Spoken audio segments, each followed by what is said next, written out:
episode of Music Crusaders. Today we are so excited to have Amber Hayden on the show with us. Hi! All right, and of course I have my co-host Caleb here with me. Hello. And I am JJ. All right, so Amber, you have a new EP out called For Personal Reasons. Yep. Can you tell us a little bit about your origin story when it comes to music and how you got started? Okay, yeah. So like during my childhood, I wasn't that like invested in music. I'd say when I went to secondary school, so like high school, my teacher kind of saw like some kind of talent in me and decided that I needed to join everything to do with music. So basically my origin story is that I was politely forced. But thank God I was, because you know, here we are today. So I did all like choir, we did like bands and stuff at school. So it was kind of like that. It was like inspiration from my teachers that got me into music. Awesome. And you play piano, is that right? Or Yeah, I play piano. you started that Not very well, but I do. and you started that was one of the things you were forced into. Yeah, absolutely. Awesome. And so yeah, could you explain for some of our listeners who maybe haven't heard your music, what like how would you explain it to someone who's never heard you before? So the vibes that I'd kind of say my music like correlates with is kind of like folksy singer-songwriter vibes. If we're thinking like, my main inspiration is Taylor Swift. She's one of my favorite artists ever. I love her so much. So I'd say that my songwriting style is very much reminiscent of her. But if you like a good ballad, then there's a good few of those that I've written. Awesome. Yeah, I feel like Sarah Bareilles too. I feel like I hear a lot of her influence as well in your Thank music. you so much. Thank you so much. All right, sorry, Caleb. Feel free to jump in and don't let me just blaze on through because I will. What's the oldest song you have on the EP? The oldest one on there is Local Park. I wrote that in 2020, I think. They're all fairly new because I wanted them to be like my best songs that I'd ever written to like make them onto the EP. But I have songs from like 2017 which aren't great because I was probably like 13. But yeah, I'd say Local Park. Local Park is the oldest one on there. And so, how many songs did you have to comb through to pick these final four? A lot. It was a very hard decision for me. I did originally have 6 songs on this EP that, because of my time frame and my deadlines, I had to cut it down to 4.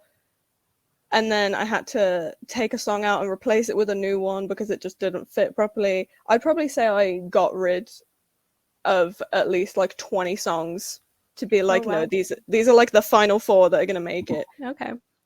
I went through a lot. Was there like a group effort with that, or was it solely you choosing? It was all me. This other than people helping me produce and playing on my tracks, this was like a completely solo thing for me. Wow, that's a lot to take on by yourself. I can't imagine. You know, all the steps you have to take to, you know, you do all of that. It's crazy. And the self-awareness you need, because you're having to pick apart yourself and Yeah. what's the best part of this, and like, because you can't like all of them, so you have to, what's the top 4? Exactly. And I'm sure too we'll probably see some of those other 20 songs in some variation at some point. Oh yeah, absolutely. Yeah.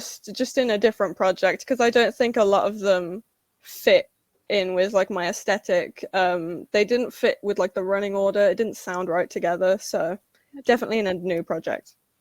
Awesome. All right. So what? Sorry. No, go ahead. I always like how people's singing voices are so drastically different from their speaking voices. Yeah. Like it was just, I don't know.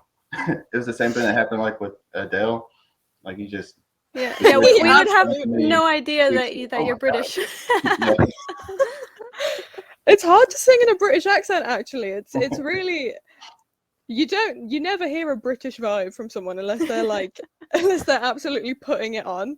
I Yeah. can't sing my songs with like a full-on British Yeah, accent. the It only would the sound only person terrible. I can think of who really sings sometimes is like very British is like Ed Sheeran. Like a lot, feel like a lot of his, but then he is more like rapping too, so it's more like his talking voice. So Exactly.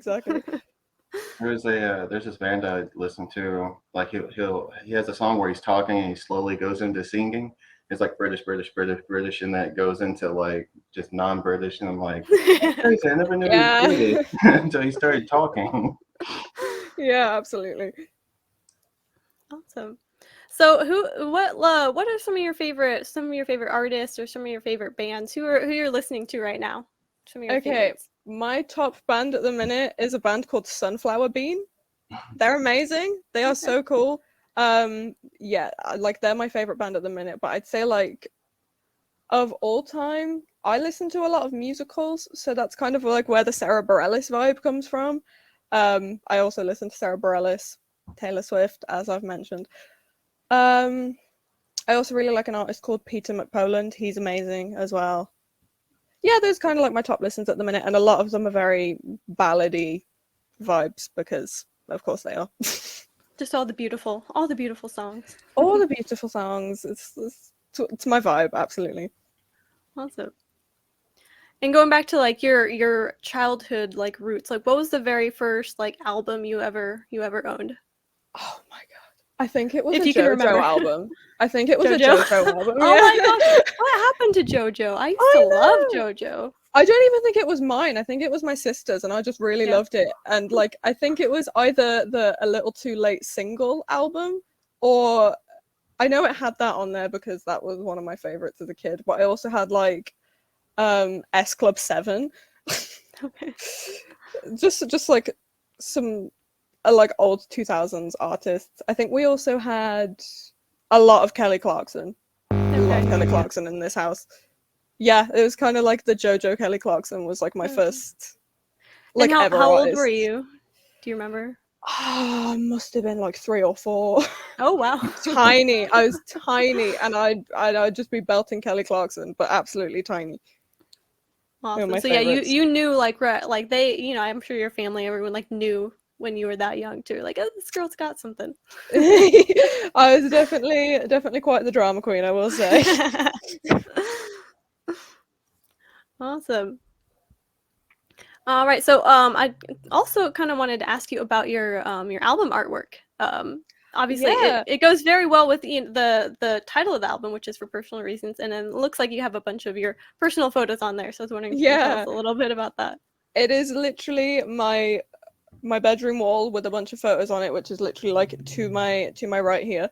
It's like I wanted it to kind of like reflect who I am as a person and what like my songs are kind of about. Like, I wouldn't say any of my songs happen in like the photos that are on the album cover. Like, I wouldn't say that they actually link to the songs, but because the album is so personal, I wanted to have a personal cover as well. I didn't want it to just be like a picture of me just looking sad or something. I wanted something. Yeah, I wanted something.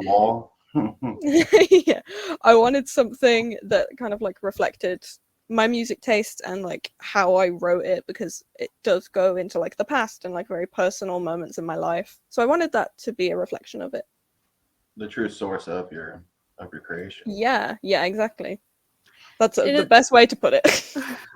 And it's that kind of I don't know, I can imagine that can be a little bit like just, I don't know, scary, just having your personal art just out there in the world and having it so close to your life. Like, I bet that's Yeah, absolutely. And it's like, because it is all so personal, you get like the questions of, oh, who's that song about, or when did you write that, what was that about? And you're kind of like, just listen to the song. I don't really need to talk about what was happening. Listen to the lyrics and you'll probably figure it out. Yeah, art is art. Just enjoy it as art. Exactly. Awesome. Have you done any live anything? Not to do with this EP, but I have done a lot of live performances before, but it's mostly been a lot of cover stuff. 'Cause I'm in college at the minute, so I take music, so we do a lot of performances. but I haven't actually performed my EP live yet. I will be doing that this summer though. Oh, nice. Oh, that's Like a exciting. nice I know. Is that so? And then you're just you'll be doing like local shows, or are you gonna be hitting the road? Oh, local shows, hitting the road, what a dream. But that'll wait for a while, I think. Awesome. Oh, Caleb's having technical. Oh, there he is. Yeah, I'll be right back. Hold on. Okay. All right. So yeah, and then what other influence, like who was the first person aside from your music teachers that kind of were like, hey, you need to do this, what other outside influence did you have that was like, hey, you should pursue this, you should do this? I'd say a lot of my friends, like if we were kind of just singing casually together, they'd be like, whoa, you should like sing properly, and I'd be like, no, no, it's all right. But yeah, my friends definitely had like a huge part in like making me go for it, because I was really shy in school, so I didn't really want to. I didn't do any clubs or anything, so my friends kind of forced me to go. Which again, polite forcing, which I'm glad happened. Yeah, what are friends for if not to force you into what you're supposed to be doing? Exactly. Excellent. And then like what where do you see yourself going next? Is like, do you have plans for your next for your full-length album, or is it just, that's a little too far in the future to think about at the moment? Well, I think at the minute it's like something that I'm kind of putting on hold for a while. I am about to move out into the city, and I'm about to go to university to do a degree for music. So I think that at the minute I'm just going to kind of focus on that, but I will be writing an album while I'm doing that, because it's something that I've always dreamed of doing, and I've always wanted to like plan an album, write it, get everything done for it. And I think that getting this music degree is going to help me, because I'm going to get some connections in there. So yeah, I think it's going to be more of a focus on writing and creating rather than releasing for a while. Yeah, definitely. Sorry, that was my dog.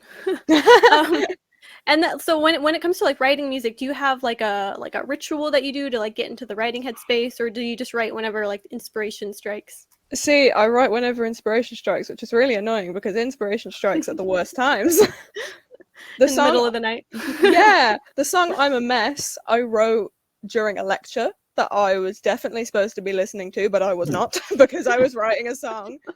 I wrote all of the lyrics down in about 10 minutes, and then as soon as the lecture was over, I ran over to the piano that was in the room and I just wrote it then and there. Wow.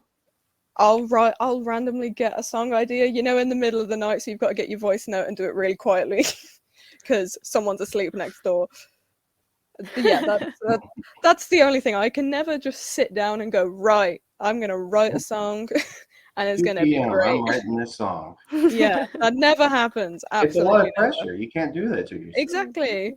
my brain doesn't work that way. Yeah. And then when it comes to writing, do you find it easier to do the lyrics first and then figure out the melody? Is that usually how you work? Yeah, it's normally a lyric thing. If a melody comes to me, that's great, but I base myself more off my lyrics, so the lyrics will usually come to me first. I just got the actual login for the Streamyard. For the other one. Oh well. Because this is like all messed up, like she told you, like we don't have our guy in the chair, so we don't even have like the proper Streamyard thing set up, because it has like the powered by at the top. And I just now got it. I don't know. It's okay. I figure we can just paste over that. It's fine. We'll just keep going. So when you said you started writing all these fresh, that was entirely intentional for the EP. So you knew you wanted to do an EP, and you're like, scrap all the old stuff. I'm gonna have a vibe. I'm gonna have a something. So you're interlacing everything together for this EP. And so I guess you would go with, whenever you would have inspiration, you would make sure that it in line with like. So I'm sorry, but basically what I'm saying is, so every time you had inspiration after that, did you say, all right, is this going with what I want, or am I going to have to put this somewhere else for the time being? Okay. Yeah, it was kind of that vibe. I mean, a few of the songs were already written. Like I said, Local Park was written a couple of years ago, but I brought that song back and I was like, that really fits with my vibe of what I want, so that's going to be on the EP. And then I'm a Mess was kind of written a few months before the EP, and then the other two songs were kind of written while I knew I wanted to do this EP. So I kind of put them all together. Okay. Gotcha. And then how long did the recording process take? I can imagine that's a big endeavor to take on. Yeah, I mean, so like we have recording studios at the college that I go to. So this was a college project. I am getting graded on this. Oh, okay. Oh. Which is terrifying. You're gonna get an A, I promise. I hope so. So yeah, it's great that I have these resources. And I have a class of friends that are amazing musicians and amazing technicians as well. So I can work my way around studio. So it took me a long time to record I'm a Mess. That was the worst. Because you were a mess? Probably, absolutely. No, my friend Josh actually produced that song, so he kept making little changes that just, I was like, well, now I'm gonna have to change the vocal take, aren't I? Because that doesn't fit there anymore. So then I'd have to go back into the studio, record it again, and yeah, so that probably took the longest. Can't Help But Notice was recorded in one take, I think. Oh wow. Nice. Which I think it's because it's quite easy vocally, and again, it's pretty personal, so I kind of just got myself into the studio, got myself into the mindset of the song, and I was just like, right, let's just pretend we're performing it live. Let's pretend that it's all gonna go smoothly, and it did. So yeah, so that one was easiest. I think that approach makes the song better, even if it doesn't need to have any extreme vocals to it or whatever. If you completely connect with it, like it could be just a straight run at it and it still be a solid, you can feel the emotion even without it having to be extreme. So I mean, I think that may have worked out better for you.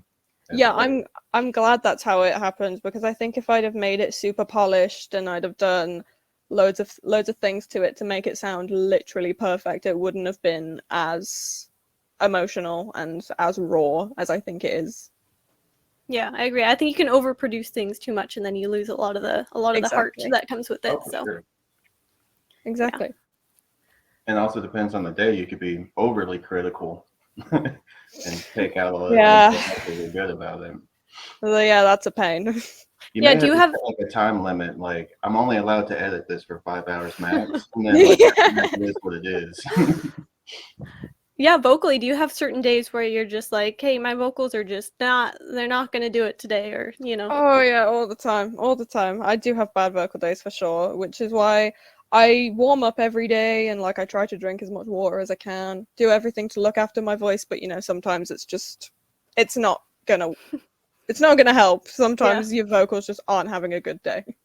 That happens. Which is so a lot. strange, because I think, it's like the body part, you expect it to work the same as, the rest of your muscles. You think. Like, you should know what to expect, but yeah, I know that's not how it works. It's very interesting.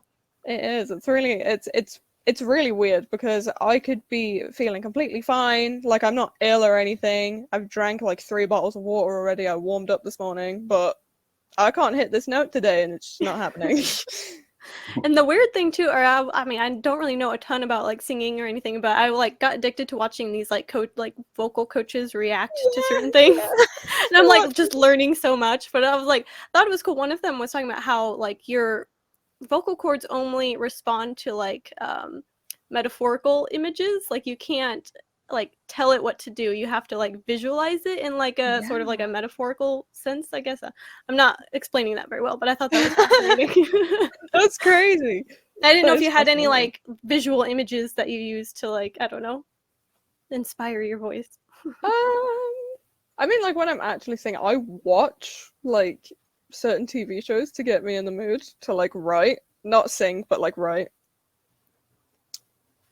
It's just a good source of inspiration. I wrote a song about Brooklyn Nine-Nine one time. Oh my god, I love Brooklyn Nine-Nine. Me too! Andy Sandberg is like my favorite. He's hilarious. He's the best. So I was watching it one time and I was like, oh, Jake and Amy. I could write a song about that, so I did. Did that song make it to the EP? No, No. not. Unfortunately, I was too happy. Mm. The next one will have a Oh, yeah, happy yeah. vibe, maybe. What other TV shows do you watch to get inspired by? My favorite at the minute is Heartstopper, that's just come out on Netflix. I also wrote a song about that. I haven't seen it. It's very good. It's very good. But yeah, I wrote a song about that as well. Didn't make it on the EP, unfortunately. But yeah, I also watch a lot of movies. So my favorite movie is How to Train Your Dragon, and I wrote a musical about it. That's awesome. Yeah, I wrote a musical about it. Dragons the Musical. Wrote it with two of my best friends. It was a great experience. I would go see that on the stage. That's fantastic. I'd love to see it get taken to stage. The 6 songs are out on YouTube and everything, but I'd love to see it get picked up because I'm so proud of it. It's like my baby. That's amazing. I love, that's one of my favorite things, like when it comes to music, is like storytelling through music. That's just my favorite thing. It's amazing. What would you consider to be your strongest ability when it comes to songs? Oh, I don't know. I'd probably say, oh, this is quite hard. I'm not very good with like chord progressions and stuff. I usually go for quite basic ones. So like for the EP, I got all of the songs that had the least normal chord progressions because I was like, I want them to be good. But I wouldn't say chord progressions. I'd say probably lyrics because I have actually been told that I have a way with words, which was the best compliment I've ever had. But yeah, I'd say lyrics because I'd say I'm a decent vocalist, but I'm probably not like I'm no Whitney, you know. But I can get my way through a song. I'd probably say lyrics is probably my strongest point, for sure. Which makes sense because like your dad's whole entire thing is writing and all that. Gets passed down, it's hereditary for sure. Yeah, and I feel like you can be the most creative when it comes to writing lyrics. You know, that's where a lot of the creativity comes from when it comes to writing. Yeah, I think. Yeah. Yeah, absolutely. It's a very nice little thing you can do with writing is it doesn't have to solely be after one aspect of what you're writing about. You can pull from 5 separate experiences, but light it up as if it was one continual thing.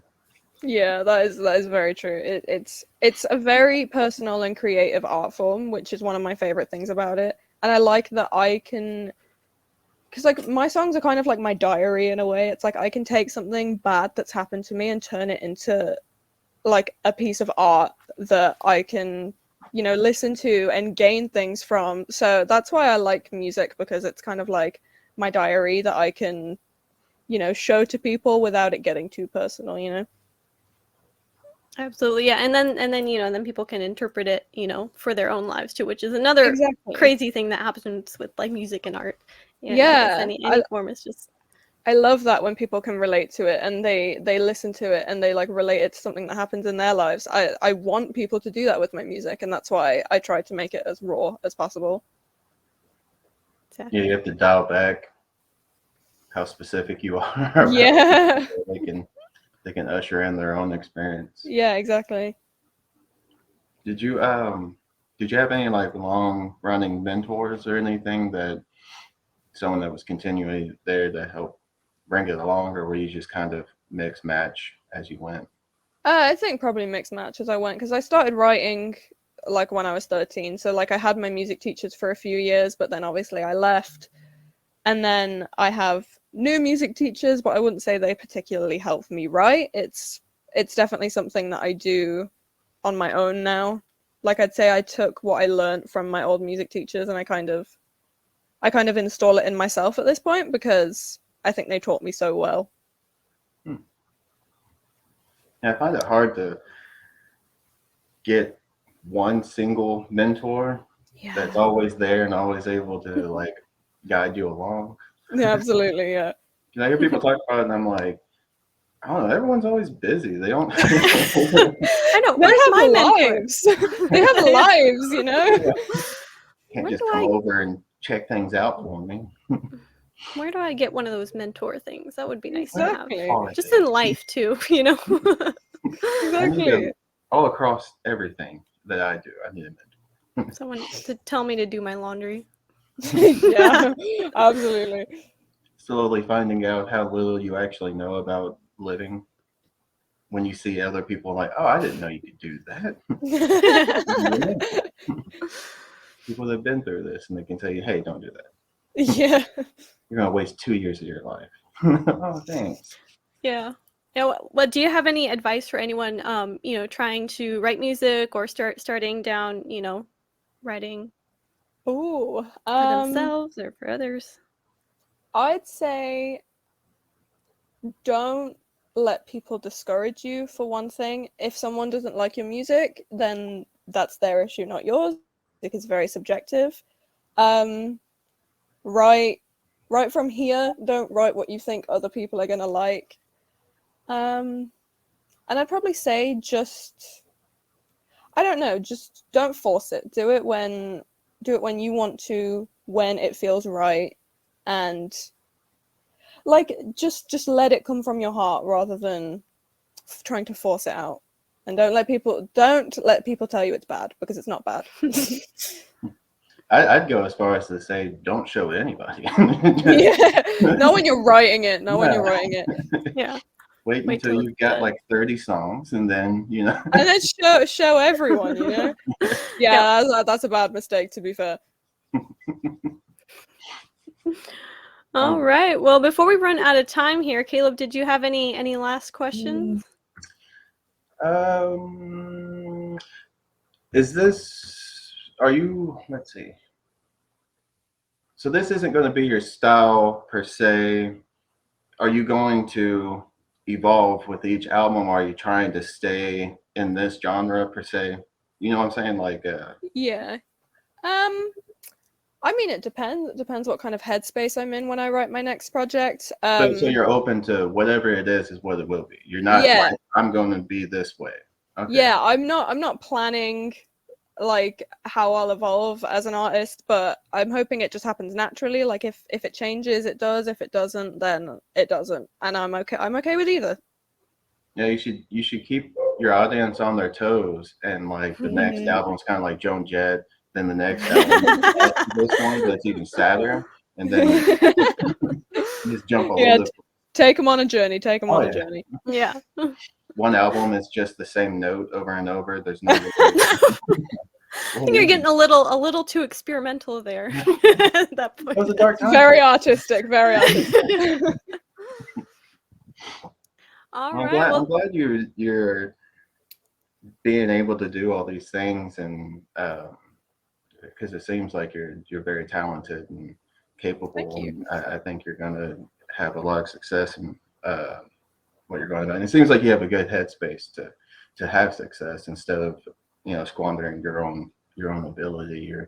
You seem self-aware and you seem capable of trudging along and pursuing what you want to pursue and not being influenced by other outside forces. So that's the thing too. I feel like a lot of artists kind of fall into is like you have to be the artist, but then you also have to be like the business minded. You have to have your head on straight as far as like, okay, what's the smart move, and how do I actually bring this, help this become an actual physical copy or an actual final product. Like that's something that I feel like not a lot of people have. Some people just have a lot of creativity and no drive, and some people have a lot of drive but no talent. So I think you're set up perfectly. You have both the drive and the talent. So yeah, Thank you so I'm much. excited to see what you come out with next, and I hope to spread your music everywhere. So yeah, it's great. Thank you.